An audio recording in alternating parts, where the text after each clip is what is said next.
সন্ত ৰামপাল গুৰু মহাৰাজ হৈছে এনে এজন মহাপুৰুষ যিজনে নিজৰ সত্য ভক্তি, তত্ত্বজ্ঞান, কৰোণা আৰু সেৱাৰ বলত সমাজত এক নতুন আদৰ্শ বলবৎ কৰিছে। সন্ত ৰামপাল গুৰু মহাৰাজৰ নেতৃত্বত তেওঁৰ সকলো সৎলোক আশ্ৰমে কৰা বিস্ময়কৰ সমাজ কল্যাণমূলক কামে সমাজখনক সোণালী ভৱিষ্যতৰ এক নতুন আশা দেখুৱাইছে। সন্ত ৰামপাল গুৰু মহাৰাজৰ পৰা নাম দীক্ষা গ্ৰহণ কৰাৰ পিছত লাখ লাখ লোকৰ কৰ্কট ৰোগ, এইডছ আদি দুৰাৰোগ্য ৰোগ নিৰাময় হ'ল। সন্তজনাৰ জ্ঞানৰ পৰা অনুপ্ৰাণিত হৈ তেওঁৰ অনুগামীসকলে লাখ লাখ ইউনিট ৰক্তদান কৰে। সন্তজনাই লাখ লাখ ভগ্নী কন্যাৰ যৌতুকমুক্ত বিয়াৰ আয়োজন কৰালে। সন্তজনাই লাখ লাখ মানুহক ড্ৰাগছ আসক্তিৰ পৰা মুক্ত কৰিলে। কোটি কোটি ধ্বংসপ্ৰাপ্ত পৰিয়াল শান্তিত লাগিল। সন্তজনাৰ আশ্ৰমত সমাৱেশৰ সময়ত বিনামূলীয়া চকুৰ চিকিৎসা আৰু দন্ত চিকিৎসাৰ ব্যৱস্থা কৰা হয়। সন্ত ৰামপাল গুৰু মহাৰাজৰ দ্বাৰা পৰিৱেশ সুৰক্ষাৰ উদ্দেশ্যে সময়ে সময়ে বৃহৎ পৰিসৰত বৃক্ষৰোপণ কৰা হয়। সন্তজনাই আৰ্তজনক তাৎক্ষণিক সকাহ দিবলৈ এম্বুলেন্স সেৱা আৰম্ভ কৰিছিল। সন্তজনাই তেওঁৰ অনুগামীসকলক তেওঁলোকৰ শৰীৰ দান কৰিবলৈ অনুপ্ৰাণিত কৰে, যাতে মানৱতাৰ সেৱা আৰু চিকিৎসা ক্ষেত্ৰত উন্নতি কৰিব পৰা যায়। সন্ত ৰামপাল গুৰু মহাৰাজৰ সকলো আশ্ৰমত প্ৰতিদিনে বিনামূলীয়া ধৰ্মভোজৰ আয়োজন কৰা হয়, য'ত প্ৰতিবাৰেই প্ৰতিটো জাতি, প্ৰতিটো ধৰ্মৰ মানুহে একেলগে বহি ভোজন কৰে।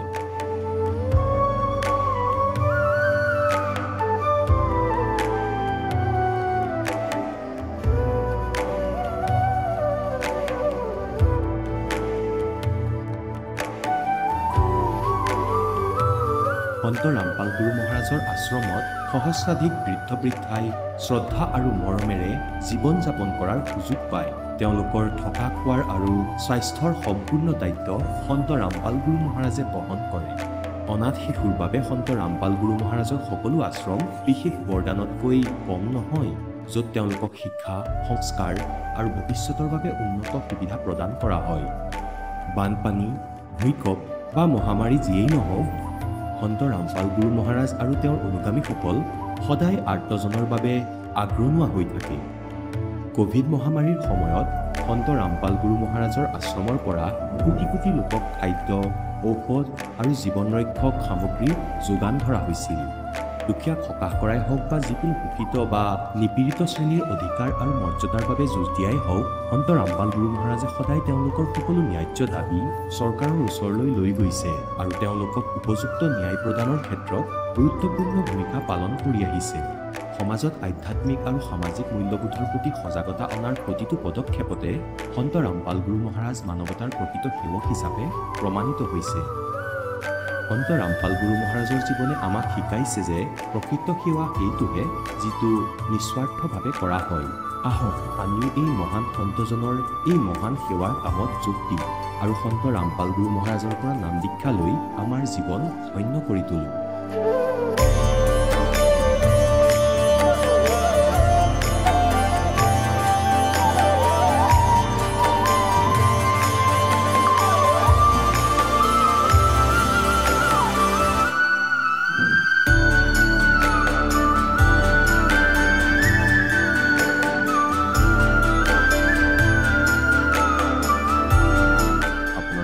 পৰিয়ালৰ সৈতে সৎলোক আশ্ৰমলৈ আন্তৰিকতাৰে আমন্ত্ৰণ জনোৱা হয়।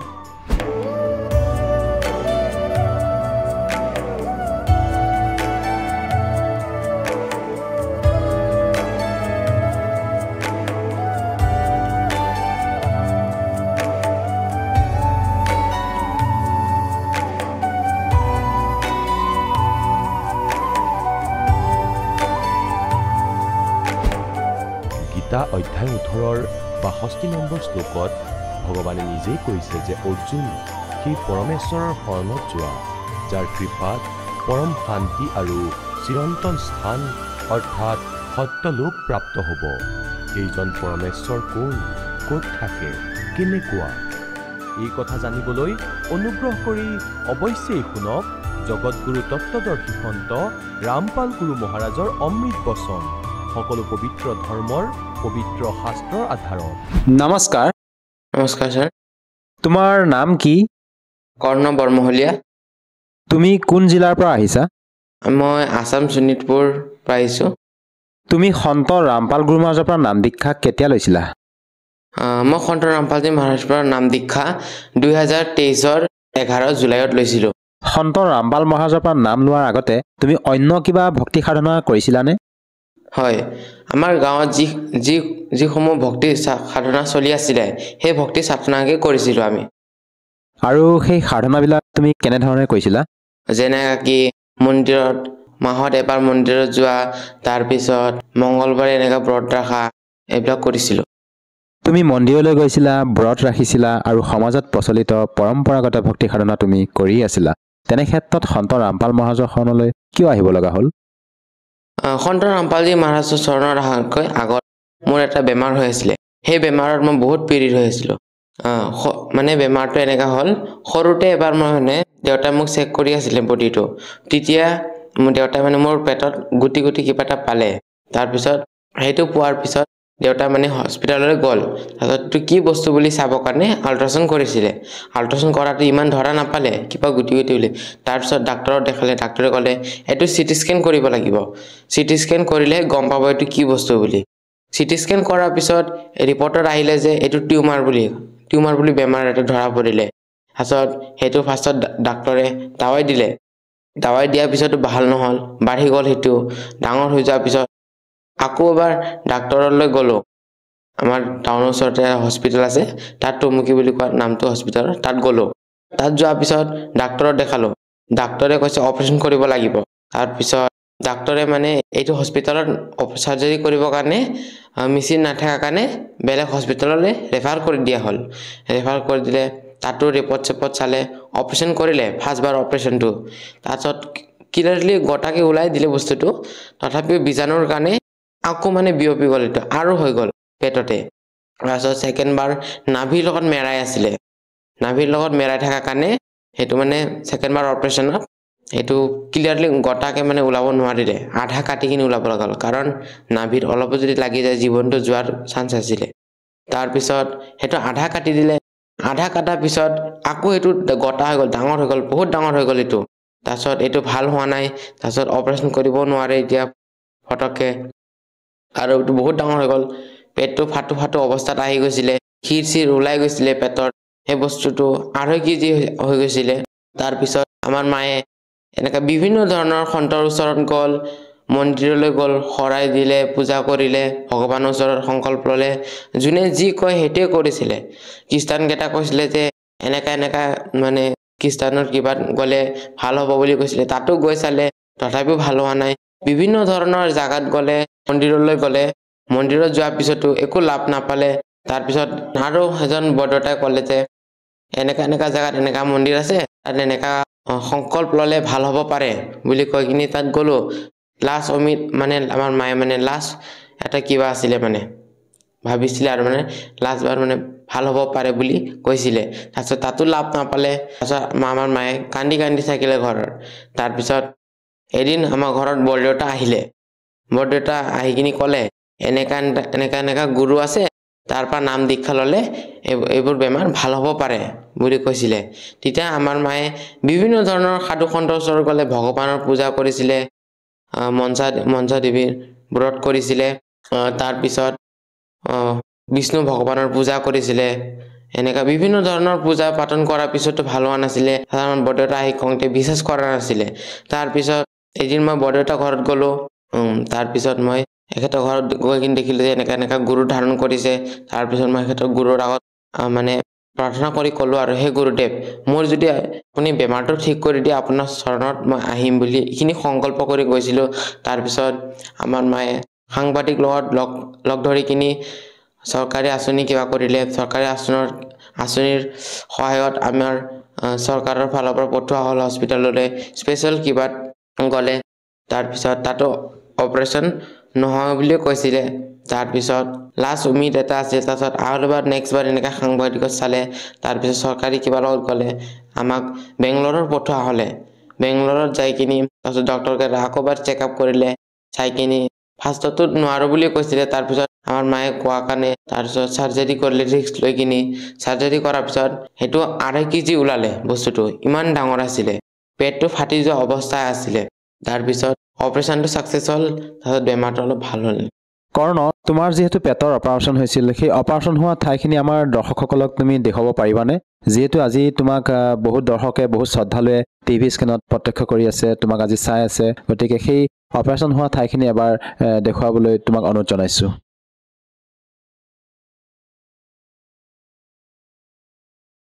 কৰ্ণ তোমাৰ বাবে এইটো চমৎকাৰ বুলি ক'বই লাগিব কাৰণ তুমি যিহেতু তোমাৰ বৰদেউতাৰ যি প্ৰণামস্থলী আছিলে সন্ত ৰামপাল গুৰুমাজৰ যি প্ৰণামস্থলী তাত গৈ তুমি যেতিয়া সংকল্প কৰিলা যে যদিহে তেওঁ তোমাৰ এই মাৰাত্মক ৰোগটো ঠিক কৰি দিব পাৰে তুমি তেখেতৰ পৰা নাম দীক্ষা লৈ ভক্তি সাধনা কৰিবা বুলি তুমি সংকল্প লৈছিলা এইটো সঁচাকৈ আচৰিত কথা আৰু তোমাৰ বাবে এইটো এটা ডাঙৰ চমৎকাৰ যিহেতু এজন সন্তৰ পৰা তুমি নাম দীক্ষা নোলোৱা আগতে এনেধৰণৰ মানে আচৰিত ধৰণে লাভ পাবলৈ সক্ষম হৈছা ইয়াৰ উপৰিও আৰু তুমি অন্য কিবা লাভ পাইছানে হয় আমাৰ বৰদেউতা এজন আছিলে এনেকা তাৰ এখেতৰো নাকৰ পৰা তেজ ওলোৱা হৈ গৈছিলে মাজতে একদম সিৰিয়াছলি হৈ গৈছিলে তাৰপিছত বৰদেউতা ফাৰ্ষ্টত নাকৰ পৰা অলপ তেজ ওলালে ওলাই থাকিলে বহুত তেজ ওলাই গ'ল তেজটো নৰখে তাৰপিছত ডক্টৰলৈ নিয়া হ'লে ডক্টৰলৈ নিয়াৰ পিছত ডাক্তৰে মেডিচিন লিখি দিলে এইটো লোৱাৰ পিছত ঠিক হ'লে কৰ্ণ তোমাৰ এই কথাবোৰ আমাৰ দৰ্শকসকলে কেনেকৈ মানি ল'ব যিহেতু তোমালোকৰ গুৰু সন্ত ৰামপাল গুৰু মহাৰাজ হাৰিয়ানা প্ৰান্তৰ নিবাসী হয় তোমালোকে অসমৰ পৰা তেখেতৰ পৰা নাম দীক্ষা লৈ ভক্তি সাধনা কৰি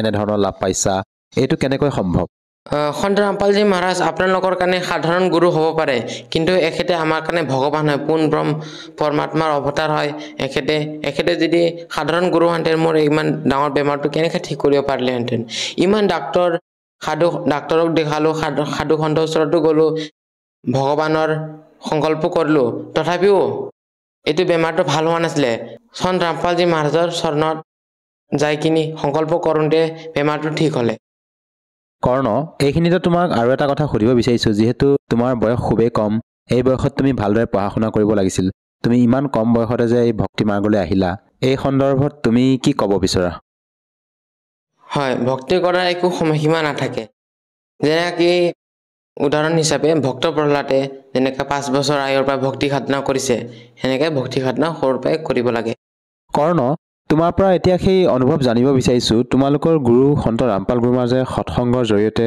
তোমালোকক কেনেধৰণৰ শিক্ষা দিয়ে সৎগুৰু ৰামপালজী মহাৰাজে আমাক সৎসংগত এইটোৱেই জ্ঞান দিয়ে যে আমি চিৰিয়েল চাব নাপায় গেম খেলিব নাপায় বিভিন্ন ধৰণৰ গেম ওলাইছে অশ্লীল গান শুনিব নাপায় তাৰপিছত তাছ জুহা এইবিলাক খেলিব নাপায় সন্ত ৰামপালজী মহাৰাজে আমাক সৎসংগত এইবিলাকেই জ্ঞান দিয়ে কৰ্ণ তুমি যিহেতু সন্ত ৰামপাল মহাৰাজৰ পৰা নাম দীক্ষা লৈ বিভিন্ন প্ৰকাৰে লাভ পালা যিসকল দৰ্শকে আজি তোমাক টিভি স্ক্ৰীণত চাই আছে তেওঁলোকক তুমি কি বাৰ্তা দিব খোজা যাতে তেওঁলোকেও সৎভক্তি কৰি তোমাৰ দৰে লাভ পাব পাৰে যিসকল ভকত আত্মাই মোক দেখি আছে এখেতক মই বাৰ্তানো কি দিম খালি সৰল এটা বিনতি কৰিব পাৰোঁ যে আপোনালোকে সন্ত ৰামপালজী মহাৰাজৰ শৰণত আহক যি যেনেকা মই আগত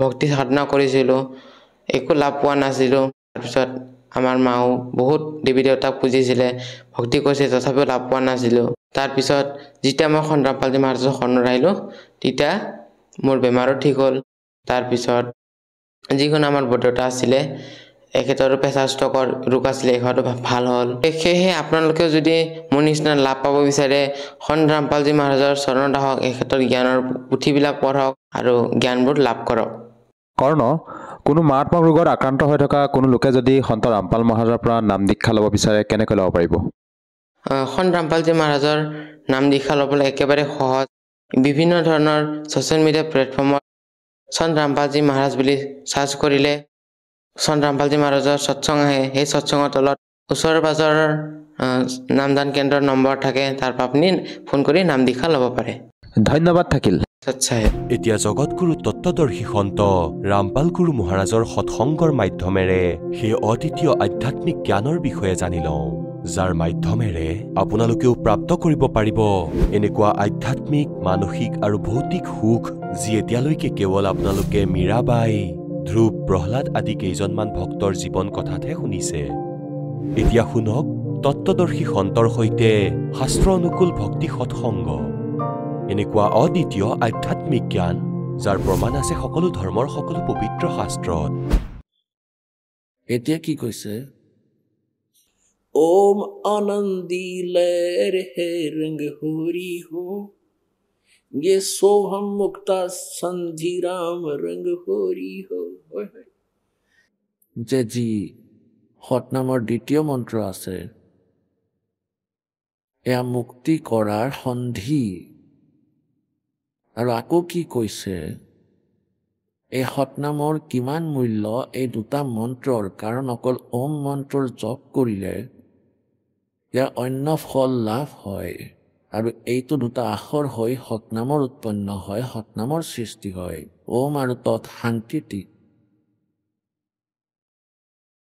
ইয়াৰ আৰু বেলেগকৈ ব্যৱস্থা হয় যেনেকৈ আমি ওম নামৰ উপাৰ্জন কালক দি দিম ইয়াৰ আনন্দ আমি প্ৰাপ্ত নকৰোঁ আমি আমাৰ পুঞ্জীক নাশ নকৰোঁ যাৰ প্ৰতিফলৰ বাবে ই আমাক ইয়াৰ ভাড়া লৈ আমাক এৰি দিব যেনেকৈ কালে তপ কৰি প্ৰভুৰ পৰা পৰমেশ্বৰ কবীৰদেৱৰ পৰা এই ব্ৰহ্মাণ্ড লৈ থৈছে এই পৃথিৱী নিজে ঘূৰি আছে চলি আছে গোটেই দিন ৰাতি হৈয়ে থাকে আৰু ইয়াৰ ওপৰত কিমান সুবিধা আছে খোৱাৰ পান কৰাৰ গা ধোৱাৰ যেনেকৈ কোনোবা জাহাজত গৈ আছে ইয়াৰ ভিতৰতে সকলো ব্যৱস্থা থাকে লেট্ৰিন বাথৰুম খোৱা পান কৰা সকলো বস্তু উপলব্ধ থাকে কিন্তু ইয়াৰ ভাড়া বহুত হয় গতিকে পুণ্যাত্মাসকল এনেকৈ আমি এই কালৰ ইয়াত বহি গ'লোঁ জাহাজত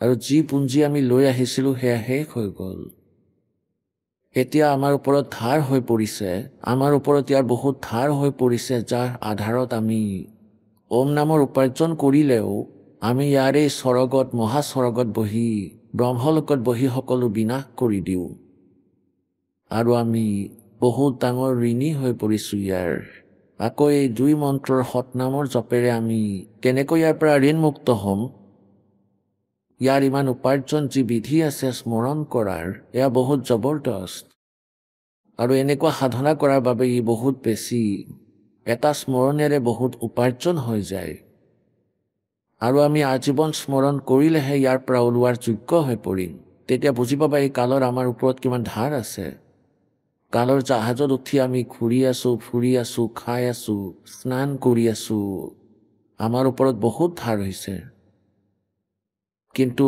ভয় কৰা আৱশ্যকতা নাই এই দাসৰ পৰা উপদেশ লৈ বৰ্তমানে পৃথিৱীতে 21 ব্ৰহ্মাণ্ডত কোনো নাম দিওঁতা নাই সতনাম এই সত্য নামৰ তেওঁলোকৰ ওচৰত জ্ঞানো নাই যদি এই দাসৰ পৰা শুনি কোনোবাই অনৰ্থক নাম দিয়ে তেতিয়াহ'লে মহাশত্ৰু হয় আপোনালোকৰ গতিকে এই নাম লৈ স্মৰণ কৰা আৰম্ভ কৰি দিয়ক আপোনালোকে ভয় নকৰিব বহুত সহজে আপোনালোক ঋণমুক্ত হৈ যাব ইমান মূল্য আছে এই শ্বাসৰ স্মৰণৰ সতনামৰ স্মৰণৰ হাৰ নামৰ কথানো কি ক'ম এয়াতো কোৱা হয় ই পাৰ কৰাহে এৰিব কিন্তু এই দুটা মন্ত্ৰ জপৰ কিমান উপাৰ্জন আছে सतनाम पालड़े रंग होरी हो 14 लोक चढ़ावे राम रंग होरी हो 3 लोक पासे अंग धरे रंग होरी हो तो ना तुले तुलाया राम रंग होरी हो এতিয়া কি কৈছে আগতে পুৰণি চিষ্টেমত এক পাল্লা আছিলে এডাল লাঠি বান্ধি দিছিলে ওপৰত ইয়াৰ একেবাৰে চেণ্টাৰত এডাল ধৰিবৰ বাবে ৰছী বান্ধি লৈছিল গোল গোলকৈ আৰু সেই মাৰিডালৰ দুয়োফালে ৰছী বান্ধি থালি বান্ধি দিছিলে লোহাৰ এতিয়া চাগে ইয়াৰ গাঁওবোৰত নাই চহৰতো পুৰণি ধৰণৰ পাল্লা আমি বহুত দেখিছোঁ গতিকে সেই পাল্লাৰে সেই তাখৰিৰে এই বেপাৰীসকলে বেপাৰ বাণিজ্য কৰিছিল আমাৰ ঘৰৰ পৰা ঘেঁহু কণক জুখিবলৈ আহিছিলে কৃষক পৰিয়ালত জন্ম এই দাসৰ গতিকে কি কৰিছিলে যেনেকৈ স্থানা বা ঘেঁহু জুখিবলগীয়া থাকিলে অথবা চেনি গুড় জুখিবলগীয়া থাকিলে তেতিয়া সেই পাল্লাখন দেখুৱাইছিলে মালিকক যে চাওক পাল্লাখনত একো ভুলটো নাই যদি তাত কিবা অলপ বেছি ভুলো থাকে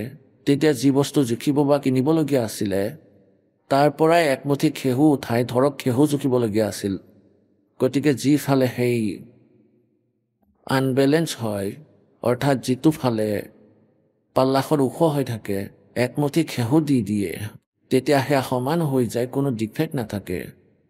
আৰু আকৌ সেই ছাইডতে দগা ৰাখি দিয়ে ওজন, আকৌ আন পাল্লাৰে সেয়া জুখি তেওঁলোকে বাণিজ্য কৰিছিলে, জুখিছিলে, আৰু তেওঁ অলপমান যি দিছিলে অতিৰিক্ত, তাক ফেৰ বুলি কোৱা হয়। য'ত ডিফেক্ট থাকে পাল্লাত সেয়া ফেৰ বুলি কোৱা হয়। তাক ঠিক কৰিবলৈ অলপমান কনেক্ট দি দিয়ে। সেই ঘেঁহুখিনিতো কোনো মূল্যই নাই, সেয়া হিচাপতে নপৰে, সেয়া বেলেগ চুক্তিৰ বাহিৰত। যিখিনি চুক্তি হয় সেইখিনি বেলেগকৈ দিয়া হয়। গতিকে কি কোৱা হয়, এটা মন্ত্ৰ শ্বাস উচ্ছ্বাসৰ সম্পূৰ্ণ বিধিৰে দাসৰ পৰা উপদেশ লৈ, অৰ্থাৎ পৰমহন্তৰ পৰা এবাৰত স্মৰণ কৰা কিমান মূল্য হয় যে সতনাম পালৰে ৰংগ কৰিব।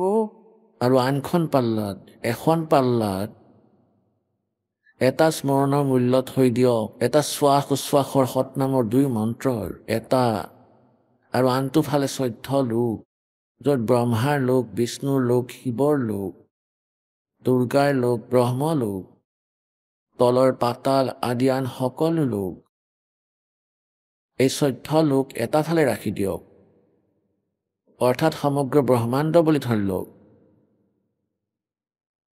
আৰু 3 লোক, স্বৰ্গলোক, পৃথিৱী লোক আৰু তলত পাতাল লোক। ये 3 लोक पासंग धरे रंग गोरी हो। এই 3 লোক, কোনোবা যদি সৰু মুখিয়াল হৈ যায় সি তাতেই ফলি যায়। MLA হ'লেতো মাটিত ভৰিয়ে নপৰে, মন্ত্ৰী মুখ্যমন্ত্ৰী হৈ গ'লেতো কথাই বেলেগ, নাজানো কি হৈ যায়। পৰমাত্মাই কয় এইবোৰ বালকৰ খেল হয়, খেলা সামগ্ৰীৰে খেলাই আছে কালে তোমাক, আৰু তোমাৰ পুণ্যক বৰবাদ কৰি তোমাৰ কাম বেয়া কৰি আছে। আৰু এই সতনামত ইমান শক্তি আছে, ইমান মূল্য আছে। 3 লোক, স্বৰ্গ, পৃথিৱী, পাতাল লোক একেবাৰে ইউজলেছ, অতিৰিক্তৰ স্থানত থৈ দিয়ক। সতনাম পালৰে ৰংগ হোৰী हो, 14 लोक चढ़ावे राम रंग होरी हो। 3 लोक पासंग धरे रंग होरी हो, तो ना तुले तुलाया राम रंग होरी हो। ओम सोहम सार सत उपदेश है रंग होरी हो। गरीबदास लौलीन है रंग होरी हो। गरीबदास लौलीन है रंग होरी हो, आवागमन निवारे राम रंग होरी हो। এতিয়া কি কৈছে, এই যি পদ্ধতি আপোনালোকক কৈছো, পৰমাত্মাৰ ভক্তি কৰাৰ এয়া মন্ত্ৰ, কি কৈছে যে নামা চিপা ওম তাৰি, নামদেৱ চিপা জাতিৰ জন্ম হৈছিলে সেই মহাপুৰুষৰ, আৰু পূৰ্ব জন্মান্তৰৰ বহুত পুণ্য কৰ্ম হোৱাৰ বাবে তেওঁৰ শৈশৱৰ পৰাই সিদ্ধিপ্ৰাপ্ত আছিলে। এবাৰ নামদেৱজীয়ে নিজৰ ঘৰৰ ছাল আগতে জুপুৰি আছিলে, আৰু তাৰ ওপৰত ছাল দিছিলে ঘাঁহ বনৰ, জংঘলৰ পৰা কাটি আনি, আৰু তাত ঘৰৰ ছালক ৱাটাৰ প্ৰুফ বনাইছিলে। সেই ছালখন ভাগি গৈছিলে। নামদেৱজীৰ মাতৃয়ে কৈছিলে, পুত্ৰ, আমাৰ ছালখন ভাগি গৈছে, তুমি ঘাঁহ বন কাটি আনা জংঘলৰ পৰা। ক'লে ঠিক আছে মা, গৈছো। এতিয়াতো জংঘলৰ ফালে গৈ আছিলে ঘাঁহ কাটিবলৈ, ৰাস্তাত এখন সৎসংগ হৈ আছিলে, তাতে বহি গ'ল। আৰু এনেকৈ বহিলে যে তেওঁৰ মনতে নাথাকিল যে মই কি কামৰ বাবে গৈ আছিলোঁ। সৎসংগ শুনিলে আকৌ নিজৰ মাজতে বিচাৰ বিমৰ্শ কৰি সন্তৰ ওচৰত বহি গ'ল। আকৌ তাতে শুশ্ৰূষা কৰিবলৈ ধৰিলে। ভকত আহিছিলে, ভোজ বনোৱা হৈছিলে, সিহঁতক খোৱালে, দেৰি হ'ল। আকৌ আহিলে, মাকে সুধিলে যে হা নানিলা পুত্ৰ? ক'লে মা মই পাহৰি গ'লোঁ, সৎসংগলৈ গৈছিলোঁ, তাৰপিছত মোৰ মনতে নাথাকিল। ক'লে ঠিক আছে পুত্ৰ, কালি আনিবা। দ্বিতীয় দিনাও তালৈকে গুচি গ'ল। 4-5 দিনৰ সৎসংগ আছিল। গধূলি মনত পৰে আকৌ ঘৰলৈ আহে তেতিয়া তেওঁৰ মাকে ক'লে যে এয়াতো সমস্যা হৈ পৰিব আৰু বৰষুণো আহিব হৈছে পিছদিনা আকৌ দেৰি হ'ল সৎসংগ সমাপ্ত হৈ গ'ল তেওঁ ভাবিলে যে মায়েতো আকৌ ক'ব কথা বেয়া হৈ গ'ল অলপমান সময় বাকী আছিলে সূৰ্যাস্তৰ বাবে তাচিলৈ জংঘলৰ পিনে যাবলৈ ধৰিলে তাত দৌৰাদৌৰিকৈ কাটিব ধৰিলে ভৰিত কাঁচি লাগিল এতিয়া কাঁচি লগাৰ পিছত এতিয়া তেওঁ যি অলপ চলপ ঘাঁ কাটি থৈছিল সেইবোৰো লৈ যাব নোৱাৰিলে আৰু ভৰিত কাপোৰ এখন বান্ধি বহুত তেজ ওলাই গৈছিলে ভৰিৰে লেকুৰিয়াই যাব ধৰিলে আৰু তালৈ গৈ দেখিলে ছাল বনাই থোৱা আছিলে সুন্দৰ তেওঁ সুধিলে মা এই ছালখন কোনেনো বনালে ক'লে কি কৈ আছানো পুত্ৰ তুমিয়েতো আছিলা লগত এজন বনুৱাও আনিছিলা তুমিয়েতো বনাইছিলা গোটেই দিনটো ইয়াতে লাগি আছিলা তেওঁ মাকৰ মুখৰ ফালে চাই থাকিলে যে মায়ে কি কৈ আছে মা কোন আছিলে মইতো এতিয়াহে আহিছো মই ভৰিত তাত আঘাত পাইছিলো মা মই ঘাঁ আনিব নোৱাৰিলো মোৰ ভৰিত কাঁচি লাগি গৈছে দৌৰাদৌৰি কৰি থাকোঁতেই লাগি গ'ল মাকে তেওঁৰ ভৰি পিনে চাই দেখিলে সঁচাকৈয়ে কেতিয়া লাগিলে কেনেকৈ লাগিলে তুমিতো ইয়াতে আছিলা ক'লে নহয় মা মই নাছিলো তেন্তে কোন আছিলে তেওঁ তেতিয়া নামদেৱে ক'লে যে মা সেয়া ভগৱান আছিলে এতিয়া পৰমাত্মাই নিজৰ মৰমৰ আত্মাৰ বাবে ছালো বনাই থৈ গৈছে ইমান পুণ্যাত্মা আছিলে নামদেৱ এতিয়া এয়া তেওঁৰ আগৰ সংস্কাৰ আছিলে এতিয়া যেনেকৈ আপোনালোক এই মধ্য প্ৰজন্মৰ আপোনালোকক এই দাসে বাৰে বাৰে কয় কিন্তু আপোনালোক বালক কোনোবা 6 মাহৰ কোনোবা 6 দিনৰ কোনোবা আজিয়ে জন্ম লৈছে জন্ম লোৱা মানে যিদিনাখনে উপদেশ লৈছে সেই দিনটোকে আমি ধৰি লওঁ সেয়া আপোনাৰ জন্ম এতিয়া আপোনালোক বালক কোনোবা 2 বছৰৰ কোনোবা 3 বছৰৰ কোনোবা 4 বছৰৰ কোনোবা 6 বছৰৰ এতিয়া যিসকলৰ 10-12 বছৰ হৈছে তেওঁলোকে বহুত বুজিব পৰা হৈছে আপোনালোকে নাজানে এয়া কিমান মূল্যৱান কৰ্ম আপোনালোকৰ ইয়াত হৈ আছে আৰু আপোনালোকৰ কিমান লাভ প্ৰাপ্ত হৈ আছে আপোনালোকে নাজানে আপোনালোকতো বালক ডক্তৰেহে জানে ৰোগীৰ কিমান ইম্প্ৰুভমেণ্ট হৈ আছে ৰোগীয়ে যদিও বা এই বিষয়ে নাজানে এতিয়া যেনেকৈ আপোনালোকে এই অমূল্য ৰত্ন পাইছে ইয়াৰ দ্বাৰাতো পাৰ হ'ব পাৰিব জামেলাই শেষ যদি পিছলি ৰৈ যায় নাজানো কিমান জন্মৰ পিছতহে আপোনালোকে কিমান যুগৰ পিছত এই শুভ ক্ষণ প্ৰাপ্ত হ'ব আপোনালোকৰ ওচৰত সেই সৎ মন্ত্ৰৰ উপাৰ্জন আছে প্ৰথমে 5 নাম আমি আপোনালোকক দিওঁ এই কমলক খোলাৰ বাবে এই কমলৰ উপাৰ্জনেৰে আপুনি ব্ৰহ্মাৰ লোকত আকৌ বিষ্ণুৰ লোকত আকৌ শিৱ লোকত আকৌ দুৰ্গা লোকত আকৌ গণেশৰ লোকত আকৌ ওম নামৰ জপেৰে ব্ৰহ্মলোক আৰু আন মন্ত্ৰও আছে ইয়াৰ উপাৰ্জনেৰে কালে বহুত ফাঁকি দি থৈছে নকলি সৎ লোক অলপ লোক বনাই ৰাখিছে তাত বহুৱাই ব্ৰহ্মলোকত সকলো বিনাশ কৰি দিয়ে গতিকে বহু হাজাৰ বছৰলৈকে আপোনালোককতো পৃথিৱীলৈ আহিবলৈ নিদিব আৰু পৃথিৱীত আহিলেও সত্য যুগত কোনো ইউজ নাই ত্ৰেতাতো নাই দ্বাপৰ যুগতো নাই আৰু এই কলি যুগৰ মধ্য প্ৰজন্মত যদি মনুষ্য জন্ম হয় তেতিয়া তোমাৰ কল্যাণ হ'ব নহ'লে একেবাৰে নহ'ব গতিকে সেই পুণ্যাত্মাসকলৰ মাজতে ভাল আত্মাসকলৰ মাজতে নামদেৱৰ দৰে পুণ্যাত্মা থাকি গৈছিলে তেওঁৰ স্বৰ্গত ওপৰ লোকতো বহুত পুণ্য নিজৰ সমাপ্ত কৰি পৃথিৱীলৈ আহিলে তথাপিও তেওঁৰ পুণ্য বহুত বাকী আছিল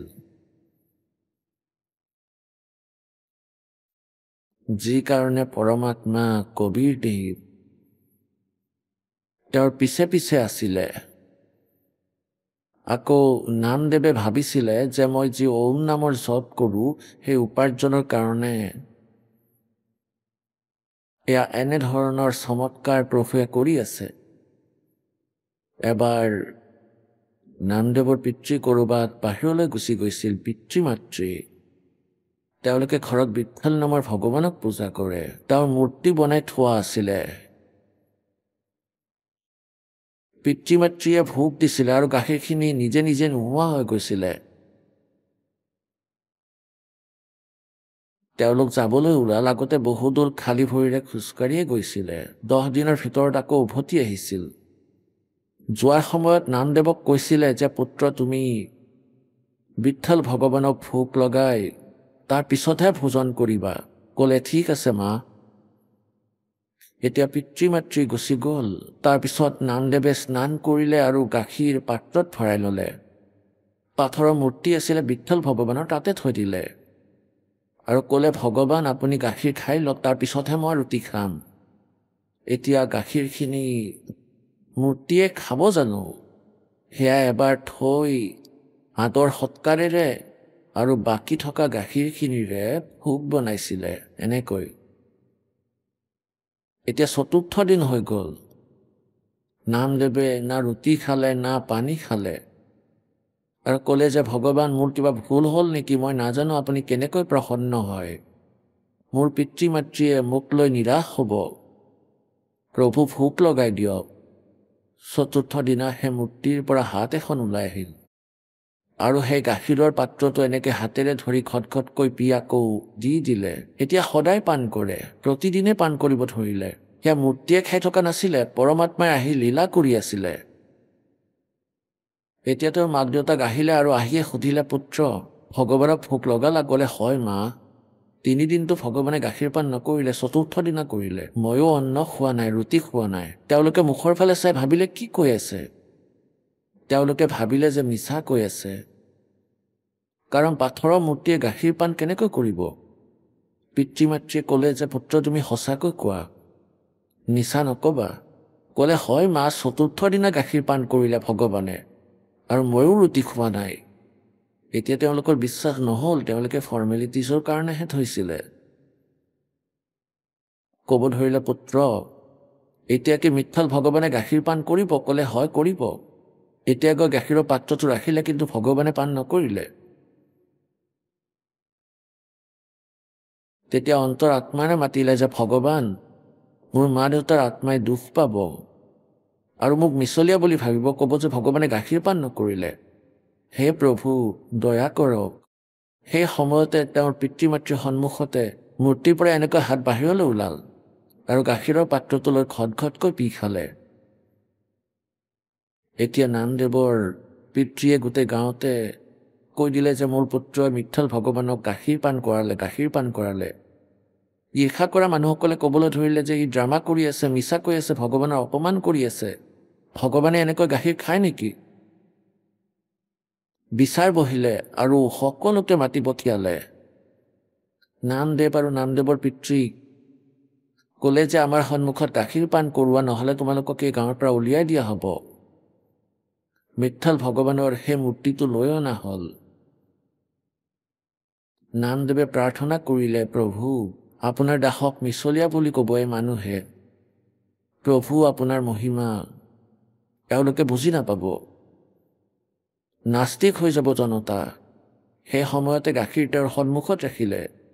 তাৰপিছত বিঠ্ঠল ভগৱানে এনেকৈ হাত বাহিৰলৈ উলিয়ালে আৰু সকলোৰে সন্মুখত পান কৰিলে। পুণ্যাত্মাসকল, ইমানখিনি হোৱাৰ পিছতো নামদেৱৰ মুক্তি নহ'ল। कहते हैं रोजन हमारी शरण है ताका हूं मैं दास और गेल गेल लग गया फिर जब लोग धरती आकाश। হে পূৰ্ণ পৰমাত্মা, পূৰ্ণ ব্ৰহ্মই নিজৰ মৰমীয়াল আত্মা, ভাল আত্মা, প্ৰিয় ভক্তসকলক আহি লগ কৰে, শ কাৰণ সৃষ্টি কৰে। অস্থায়ী ৰূপে ক'ৰবাত থাকে, 10-20 বৰ্ষ থাকে আৰু তাৰপিছত গুচি যায়। তেওঁলোকৰ কোনো স্থায়ী ঠিকনা নাথাকে, তেওঁৰ কোনো এড্ৰেছো নাথাকে। এনেকুৱা মহাপুৰুষো আমি দেখিছোঁ আৰু শুনিছোঁ। গতিকে প্ৰভু এনেকৈ থাকে। নামদেৱৰ সৈতে চৰ্চা কৰিলে নামদেৱে ওম নামৰ ওপৰত কোনো মন্ত্ৰই মনা নাছিলে। তেতিয়া পৰমাত্মাৰ জ্ঞানৰ সৈতে পৰিচিত হৈ তেওঁ দ্বিতীয় মন্ত্ৰটো ল'লে। ইয়াৰ बताते हैं कि नामा छिपा ओम तारी। নামদেৱ সেই চিপা জাতিৰ এজন মহাপুৰুষ আছিল। কোৱা হয় যে তেওঁ কেৱল ওমকে মন্ত্ৰ বুলি মানিছিলে, আন মন্ত্ৰ বুলি মনা নাছিলে। নামা छिपा ओम तारी पीछे सोहम भेद बिचारी सार शब्द पाया जद लोई आवागमन बोड़ ना होई। এতিয়া নামদেৱে কয় এজি সাধো सारे शब्द मोहे पाया। আৰু পিছত আনন্দিত হৈ কয় যে মই সাৰ শব্দ পাই গলো। নামা छिपा ओम तारी पीछे सोहम भेद बिचारी सार शब्द पाया जद लोई आवागमन बोड़ ना होई। নামদেৱৰ কল্যাণ পৰমেশ্বৰে আহি তেওঁক মন্ত্ৰ দিছিলে। এই মন্ত্ৰলৈ তেওঁৰ কল্যাণ হৈছিলে। এয়া সেয়াই মন্ত্ৰ যাৰ জপ কৰি গুৰু নানক দেৱৰো কল্যাণ হৈছিলে। আৰু তেওঁক প্ৰভুৱে আদেশ দিছিলে যে এই নাম আৰু আগলৈ কাকো নিদিবা, কাকো এই নকবাও, নহ'লে নকলি লোক, নকলিয়ে সন্ত মহৰ্ষিসকলো নামগে আৰম্ভ কৰিব আৰু আমি ভিন্নতা দেখুৱাব নোৱাৰিম এই মধ্য প্ৰজন্মত। धर्मदास तो लाख दुहाई ये सार नाम कई बार न जाई सार शब्द बार जो पढ़ी ये बिचली पीढ़ी हंस न चढ़ी। আপোনালোকে সেই মধ্য প্ৰজন্মৰ পুণ্যাত্মা হয় আৰু এই দাসে যি ইমান সংঘৰ্ষ কৰি আছে, ইমান আপোনালোকক প্ৰমাণ দি আছে, জ্ঞান দি আছে, ইয়াৰ ওপৰত ধ্যান দিয়ক, বহুত গভীৰতাৰে ভাবক। এয়া কোনো বালকৰ কথা নহয়, এয়া কোনো ৰামায়ণৰো কথা নহয়, এয়া মুক্তি মাৰ্গৰ এক বহুত ভাল ইতিহাস। ইয়াক নিজৰ হৃদয়ত স্থান দিয়ক। কোৱা হয় যে এই কথা কোৱা বা শুনাৰ নহয়, এয়া কৰাৰহে কথা। তেতিয়া পুণ্যাত্মাসকল আপোনালোকে শুনিলে দাস গৰীব নটে সব ঝগড়া करो साध सत्संगरी। সাধুসকলৰ সৎসংগৰেহে সকলো হাই কাজিয়া শেষ হয়। সাধু মানে তত্ত্বদৰ্শী সন্তসকলৰ সংগ ল'লেহে এই সকলোবোৰ সমস্যাৰ সমাধান হয়। ইয়াৰ অতিৰিক্ত আন যিবোৰ সাধনা কৰে, এয়া শাস্ত্ৰবিধি ত্যাগ কৰি মনৰ মতে কৰা আচৰণহে, যি ইউজলেছ হয় আৰু যাৰ ভক্তি কৰিলে আমাৰ কোনো লাভ নহয়।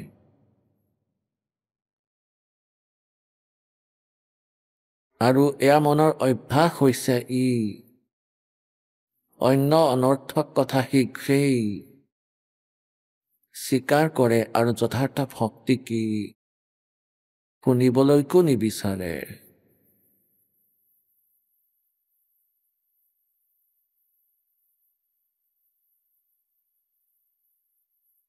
এতিয়া যেনেকৈ আপোনালোকক ৰাতিপুৱাৰ সৎসংগত শুনাইছিলোঁ,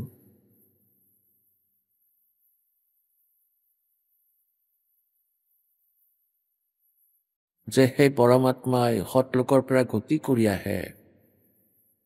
বেদতো ইয়াৰ প্ৰমাণ আছে যে তেওঁ সৎলোকতহে থাকে, এটা স্থানত থাকে আৰু তেওঁ সাকাৰ হয়।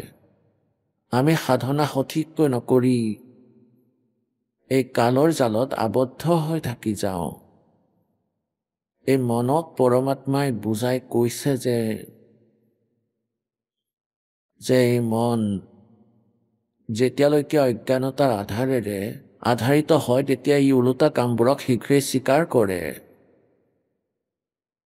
আৰু সঁচা সাধনাৰ ওপৰত ই বহুত অবজেকশ্যনৰ সৃষ্টি কৰে।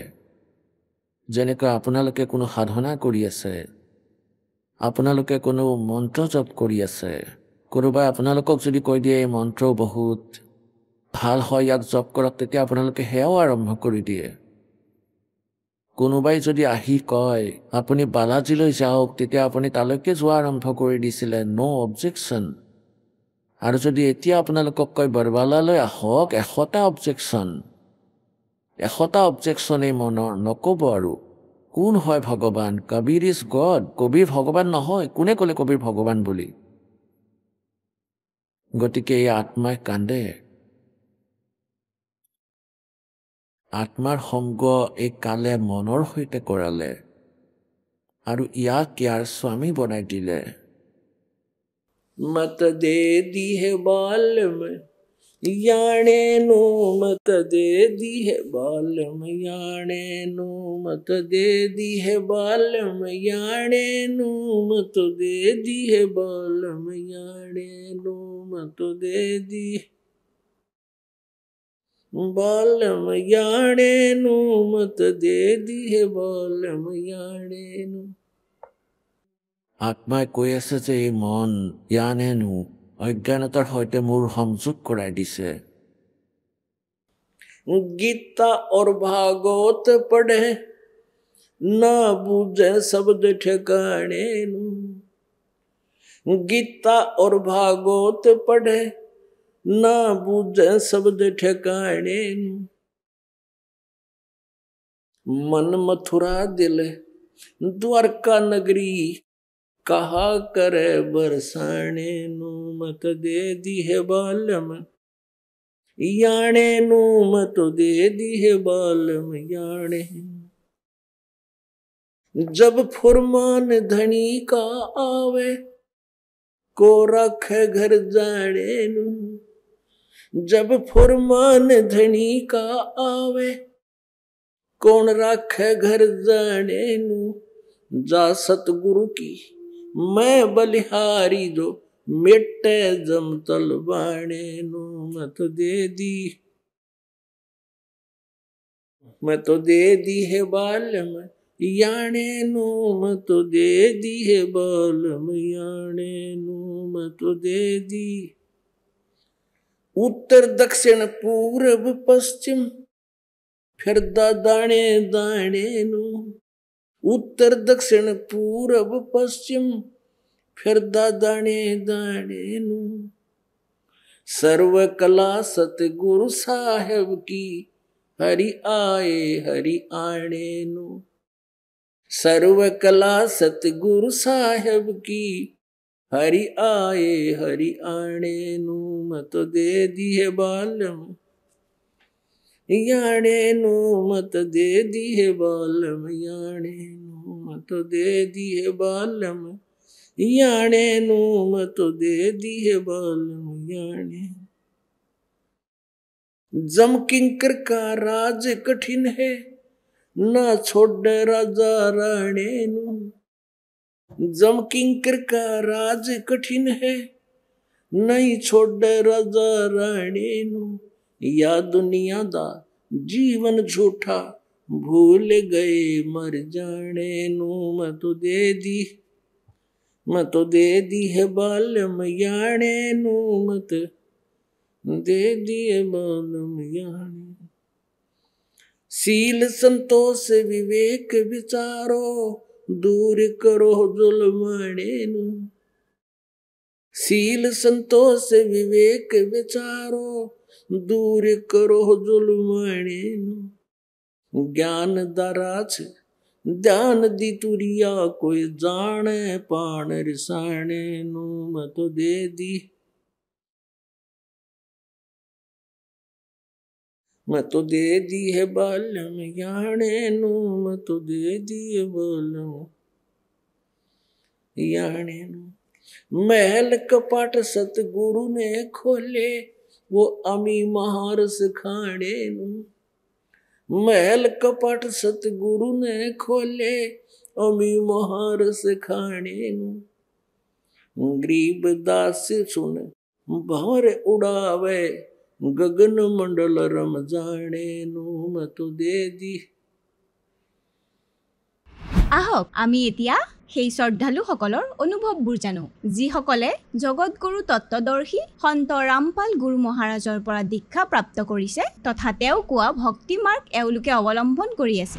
নমস্কাৰ। নমস্কাৰ ছাৰ। কি নাম আপোনাৰ? পুষ্পা সিং। ক'ৰ পৰা আহিছে আপুনি?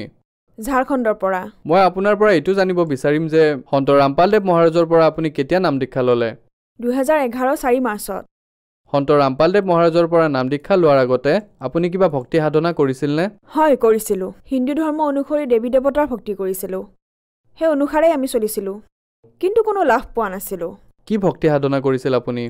দেৱী দেৱতাৰ ভক্তি যেনে শংকৰ, ভগৱান হনুমান দেৱ। ব্ৰত ৰাখিছিল নে? হয় ৰাখিছিলোঁ, যেনেকৈ ঘৰৰ মানুহে যেতিয়া কৈছিলে ৰাখিছিলোঁ।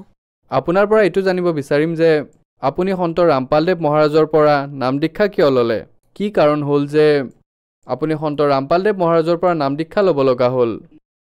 ইয়াৰ পিছত এইটোৱেই কাৰণ ছাৰ যে হঠাৎ 2010ত মোৰ স্বাস্থ্য একেবাৰে বহুত বেয়া হৈ গৈছিলে, যি কাৰণে আমাৰ ওপৰত বহুত হঠাৎ 2010 মে' মাহত মোৰ গা বেয়া হৈ গৈছিলে। ৰাতি 12 বাজিছিলে, হঠাৎ মোৰ অৱস্থা বহুত বেয়া হৈ গৈছিলে। জিভাখন বাহিৰলৈ ওলাই গৈছিলে আৰু চুলি নিজে নিজে সৰি যাব ধৰিছিলে আৰু চকু বেকা হৈ গৈছিলে। তেতিয়া মোৰ হাজবেণ্ডে ভাবিলে যে কি হৈ গ'ল, হঠাৎ তাইৰ কি হ'ল। যেতিয়া সিদিনা পাৰ হ'ল, তাত যি ফ্লেটত আছিলোঁ তাত যি এজন মেম্বাৰ আছিলে তেওঁ ক'লে ভূতৰ বাধা আছে, যি কাৰণে তাতে যিসকল তান্ত্ৰিক থাকে মুছলিম ধৰ্মৰ তেওঁক মাতিলে। তেতিয়া তেওঁ একো কৰিব নোৱাৰিলে। য'ত নেকি মানুহে কয় যে হনুমান চালিচা পঢ়িলে ভূত প্ৰেত পলাই যায়, এনেকুৱা একোৱেই নহ'ল। কাৰণ আমি জানো যে যেতিয়া মোৰ ওপৰত ভূত প্ৰেতৰ বাধা আহে তেতিয়া হনুমান দেৱৰ যি কিতাপ সেয়া মোৰ হাতত দি দিছিলে। মই হনুমান দেৱৰ কিতাপ হাতত লৈ পঢ়িছিলোঁ কিন্তু একো নহৈছিলে আৰু মোৰ একেবাৰে চকু ঘূৰি যায় আৰু চুলি একেবাৰে অট'মেটিক খুলি যায়। গতিকে মোৰ ঘৰৰ মানুহ বহুত চিন্তাত পৰি গৈছিলে, একেবাৰে বহুত নিৰাশ হৈ গৈছিল, যাৰ কাৰণে তেওঁলোকে বহুত দুখৰ সন্মুখীন হ'বলগীয়া হৈছিল। মা দেউতাই বহুত কান্দি আছিলে কাৰণ মই ঘৰৰ ডাঙৰ ছোৱালী আছিলোঁ, যাৰ কাৰণে নেকি তেওঁলোকে বহুত ঠাইত মোক দেখুৱাবলৈ চেষ্টা কৰিছিলে। কিছুদিনলৈকেতো ঠিকে থাকোঁ কিন্তু লাভ নহয়। যেতিয়া হাজাৰীবাগত ভাল নহ'লোঁ, তাৰপাছত মোৰ গাঁও হ'ল আৰা জিলা। কিবা কিবি তান্ত্ৰিকক তাতে মোক দেখুৱালে, দেৱী দেৱতাসকলক মন্দিৰত, হনুমান দেৱ, কালী সকলো ঠাইতে গ'লোঁ কিন্তু তাতেও একো নিবাৰণ নহ'ল। তাৰপাছত তাৰ পৰা যেতিয়া উভতি আহিলোঁ, মোৰ মাৰ ঘৰ জমছেদপুৰত হয়, তালৈ গ'লোঁ। তাত নৱৰাত্ৰি মোৰ মাহঁতে পালন কৰি আছিলে কিন্তু একো লাভ নহ'ল। অট'মেটিক নৱৰাত্ৰিৰ দিনাই মোৰ সম্পূৰ্ণ 9-10 ভূত প্ৰেতৰ বাধা হ'ল এনেকুৱা লাগিছিল। তাৰপাছত মোৰ মায়ে বহুত ভয় খালে। তাৰপাছত এজন মুছলিম ধৰ্মৰ তান্ত্ৰিকৰ ওচৰলৈ লৈ গ'ল। তাৰপাছত গম পালোঁ যে মোৰ ভিতৰত 7, 8, 9, 10টা ভূত আছে। গতিকে যাৰ বাবে তাত কিছুদিনলৈকেতো ঠিকে থাকিলোঁ 1-2 মাহলৈ। তাৰপাছত মোৰ তাতে আৰম্ভ হ'বলৈ ধৰিলে। তাৰপাছত আকৌ 2011ত মোৰ ফেব্ৰুৱাৰী মাৰ্চত মোৰ গা হঠাৎ আকৌ বেয়া হৈ গ'ল কাৰণ 26 জানুৱাৰী 2011ত নেশ্যনেল গেম হৈ আছিলে ৰাঁচীত। সেইবাবে তাত মই কোচৰ কাম কৰি আছিলোঁ। মোৰ হঠাৎ গা বেয়া হৈ গ'ল, যাৰ বাবে মোৰ মায়ে মোক তৎক্ষণাত জামছেদপুৰলৈ লৈ গ'ল। মোৰ তাতে গা বেয়া হোৱাৰ কাৰণে তান্ত্ৰিকৰ ওচৰলৈ লৈ গ'ল। তাতে যিমান ভূত প্ৰেত আছিলে সকলো উলিওৱাৰ বাবে চেষ্টা কৰিছিলে। তাতে এজন কুল দেৱতা আছিল আমাৰ ঘৰৰ, মোৰ মা দেউতাৰ ঘৰত কুল দেৱতা আছিলে, অঞ্জন বাবা যাৰ নাম আছিল। গতিকে তেওঁ সেই তান্ত্ৰিকেও উলিয়াব পৰা নাছিলে। তেওঁ একেবাৰে ডাঠিকৈ কৈ দিছিলে যে তুমি তোমাৰ নিজৰ ছোৱালীক বচাব নোৱাৰা, লাগিলে তুমি কোনো ঠাই পৃথিৱীৰ যিকোনো ঠাইলৈ যোৱা বচাব নোৱাৰা। যদি তোমাৰ ছোৱালী বাচিব এটা ঠাইতে বাচিব পাৰিব।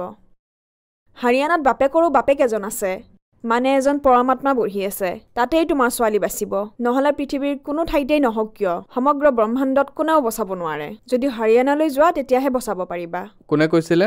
এই যে মোৰ ভিতৰত আছিলে কুল দেৱতা অঞ্জন বাবা নামৰ, তেওঁ ফেমাছ আছিলে, তেওঁ কৈছিলে।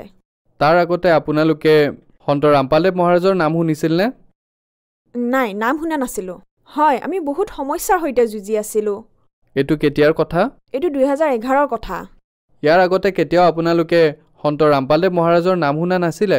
নাই, 2010ত মোৰ হাজবেণ্ডে কিতাপ এখন পাইছিলে, যিটো তেওঁ কোৱা নাছিলে যে তেওঁ জ্ঞান গংগা নামৰ কিতাপ এখন পাইছে।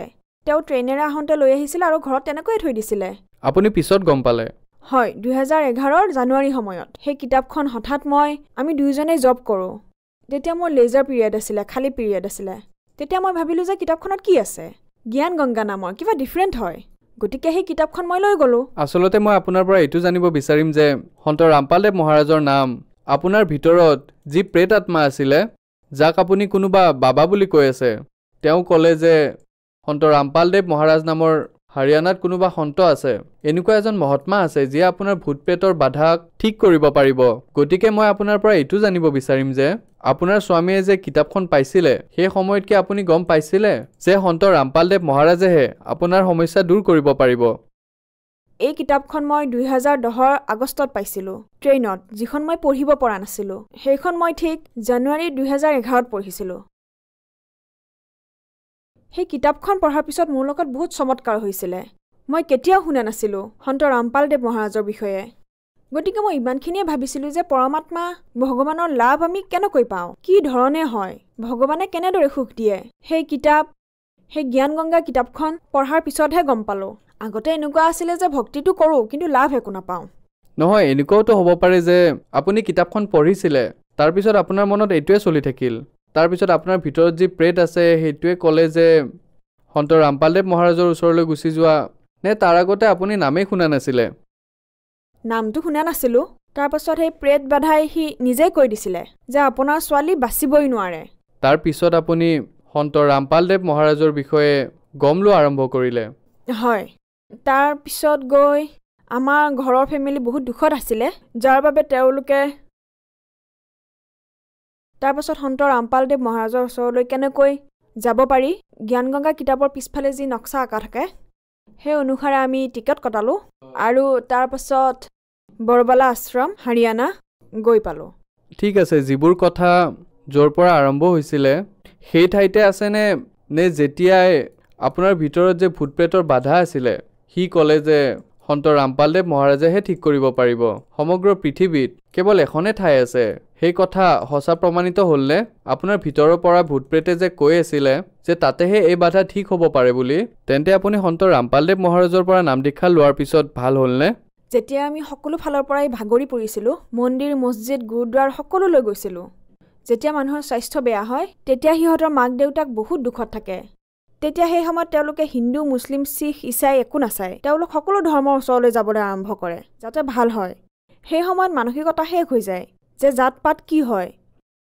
যেতিয়া আমি সন্ত ৰামপালদেৱ মহাৰাজৰ শৰণলৈ গ'লোঁ তেতিয়া মোৰ যি ভূত প্ৰেতৰ বাধা আছিলে যাৰ বাবে বহুত চিন্তাত পৰিছিলোঁ সেয়া সন্ত ৰামপালদেৱ মহাৰাজৰ শৰণলৈ যোৱাৰ পিছতেই নাম দীক্ষা লোৱা মাত্ৰেই আশীৰ্বাদ লোৱা মাত্ৰেই মই প্ৰথমবাৰেই দৰ্শন কৰিছিলোঁ এইটোও নাজানিছিলোঁ যে সন্ত ৰামপালদেৱ মহাৰাজ মানে তেওঁ কোন হয় মানে যেতিয়া আমি তালৈ গ'লোঁ যেতিয়া আমি সকলো আশ্ৰম গৈ পালোঁ তাত ভৰি থওঁতে পৰিৱেশটো বেলেগ যেন লাগিল এখন বেলেগ পৃথিৱী এনেকুৱা লাগিল যেন এই দুখৰ সংসাৰৰ পৰা ওলাই যেতিয়া সতলোক আশ্ৰম গৈ পালোঁ তেতিয়া এনেকুৱা লাগিল যেন এয়া এক শান্তিৰে ভৰা এক পৃথিৱী যি মই মৰম সেই পৃথিৱীত নাপালোঁ সেয়া সতলোক আশ্ৰমত পালোঁ আত্মীয়তা আৰু সন্ত ৰামপালদেৱ মহাৰাজৰ ওচৰলৈ যোৱাৰ পিছতেই মোৰ ভূত প্ৰেতৰ যি বাধা আছিলে সেয়া সন্ত ৰামপালদেৱ মহাৰাজৰ দয়াত সেয়া একেবাৰে সম্পূৰ্ণৰূপে ভাল হ'ল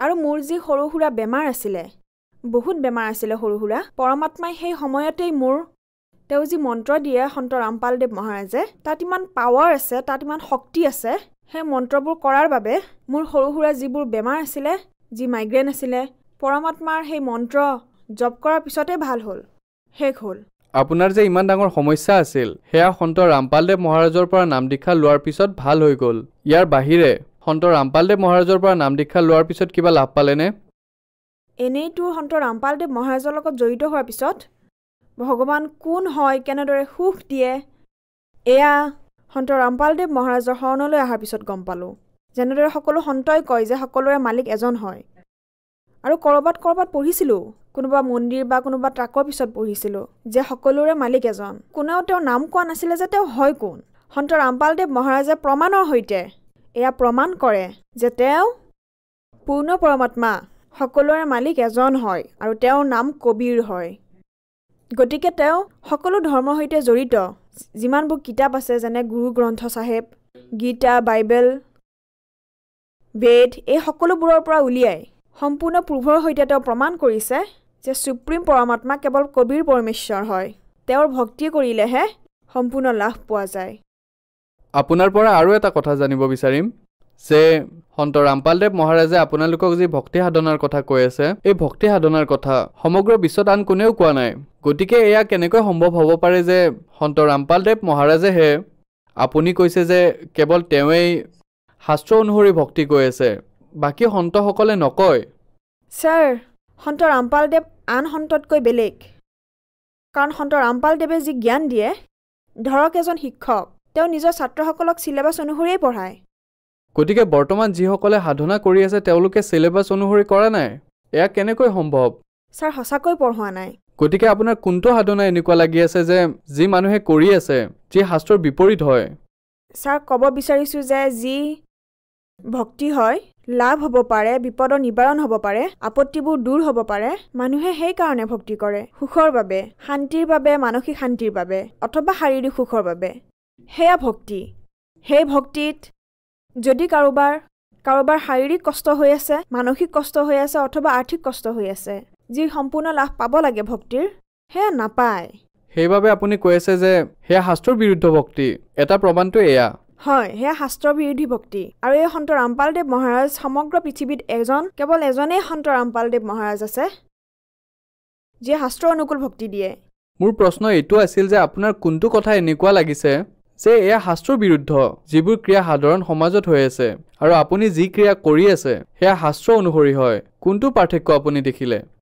ছাৰ শাস্ত্ৰ বিৰোধী ভক্তি এয়াই হয় যি গীতাত মানা কৰা হৈছে যে ব্ৰত ৰাখিব নালাগে তথাপিও মানুহে ৰাখে শ্ৰাদ্ধ কৰিব নালাগে তথাপিও মানুহে কৰে আৰু সন্ত ৰামপালদেৱ মহাৰাজৰ অনুগামীয়ে যি শাস্ত্ৰত লিখা থাকে যি সন্ত ৰামপালদেৱ মহাৰাজে শাস্ত্ৰ অনুকূল ভক্তি কৰায় তাত না ব্ৰত ৰখাৰ কথা কয় না শ্ৰাদ্ধৰ কথা কয় আৰু বহুত ধৰণৰ বিপদ তেওঁৰ আশীৰ্বাদ দিয়া মাত্ৰেই সমাপ্ত হৈ যায় ভগত সমাজক কি বাৰ্তা দিব বিচাৰিব ভগত সমাজক বাৰ্তাটো দিব নোৱাৰোঁ কেৱল প্ৰাৰ্থনা জনাব পাৰোঁ যে পৃথিৱীত পৰমাত্মা সন্ত ৰামপালদেৱ মহাৰাজৰ ৰূপত আহিছে হাৰিয়ানালৈ সোনকালে আহক আৰু তেওঁৰ পৰা নাম দীক্ষা লওক আৰু নিজৰ কল্যাণ কৰাওক আৰু কিবা ক'ব বিচাৰিব নেকি সন্ত ৰামপালদেৱ মহাৰাজৰ বিষয়ে সন্ত ৰামপালদেৱ মহাৰাজ সেইজন সন্ত হয় যেনে এজনী যদি ছোৱালী জন্ম পায় তেতিয়া বহুত মানুহ দুখী হৈ যায় গতিকে সন্ত ৰামপালদেৱ মহাৰাজৰ অনুগামীয়ে না যৌতুক লয় না যৌতুক দিয়ে সন্ত ৰামপালদেৱ মহাৰাজৰ বিচাৰধাৰাৰে যি অনুগামীসকলে না যৌতুক লয় না দিয়ে তেওঁলোক বহুত সুখী কিয়নো তাত 1 টকাও না যৌতুক লোৱা হয় না দিয়া হয় সেইকাৰণে আজিকালি ছোৱালী মাক দেউতাকৰ কাৰণে বোজা নহয় যি চৰকাৰে কৰিব পৰা নাই সেয়া সন্ত ৰামপালদেৱ মহাৰাজে নিজৰ সৎসংগৰ মাধ্যমেৰে নিজৰ বিচাৰধাৰাৰ মাধ্যমেৰে সমাজত যি প্ৰচলিত বেয়াবোৰ আছে নিচা যৌতুক প্ৰথা আৰু বহুতো বেয়া যিবোৰ আছে সেয়া সন্ত ৰামপালদেৱ মহাৰাজে দূৰ কৰি আছে আপোনাৰ পৰিয়ালৰ আৰু কোন জড়িত হৈ আছে মোৰ পৰিয়ালত মোৰ হাজবেণ্ড আৰু মোৰ ল'ৰা ছোৱালী আপোনাৰ পৰিয়ালত এনেকুৱা কোনোবা সদস্য আছে নেকি যিয়ে আগতে নিচা কৰিছিলে আৰু সন্ত ৰামপালদেৱ মহাৰাজৰ পৰা নাম দীক্ষা লোৱাৰ পিছত নিচা এৰি দিলে হয় ছাৰ মোৰ হাজবেণ্ডে নিচা কৰিছিলে কিন্তু তেওঁ সন্ত ৰামপালদেৱ মহাৰাজৰ শৰণলৈ যোৱা মাত্ৰেই কেৱল এদিনতে যিদিনা আমি ফাৰ্ষ্ট দিনা যেতিয়া নাম দীক্ষা লৈছিলোঁ সেই দিনাই সন্ত ৰামপালদেৱ মহাৰাজৰ আশীৰ্বাদ মাত্ৰেই এটা ক্ষণতে সেই নিচা সমাপ্ত হৈ গ'ল মাজে মাজেও নকৰে নাই তেওঁ কেতিয়াও নকৰে না তেওঁ ইচ্ছা কৰে আপুনি শিক্ষিত আপুনি মানে নেকি যে কেৱল এজন সন্তৰ আশীৰ্বাদতে তেওঁৰ ভক্তি কৰা মাত্ৰেই এজন ব্যক্তিয়ে নিচা এৰিব পাৰে ছাৰ সন্ত ৰামপালদেৱ মহাৰাজৰ বচনত শক্তি আছে যদি পূৰ্ণ সন্ত এজন পৃথিৱীলৈ আহে তত্ত্বদৰ্শী সন্ত ৰূপত কেৱল পৰমাত্মাইহে আহিব পাৰে তেওঁৰ শব্দ শক্তিত বহুত শক্তি থাকে গতিকে তেওঁৰ আশীৰ্বাদ মাত্ৰেই তৎক্ষণাত সেই নিচা সমাপ্ত হৈ গ'ল সেইদিনাৰ পিছৰ পৰাই 2011ৰ পৰা আজি 2020 হৈ গ'ল তেতিয়াৰ পৰাই নিচা কৰা নাই বহুত বহুত ধন্যবাদ সৎ সাহেব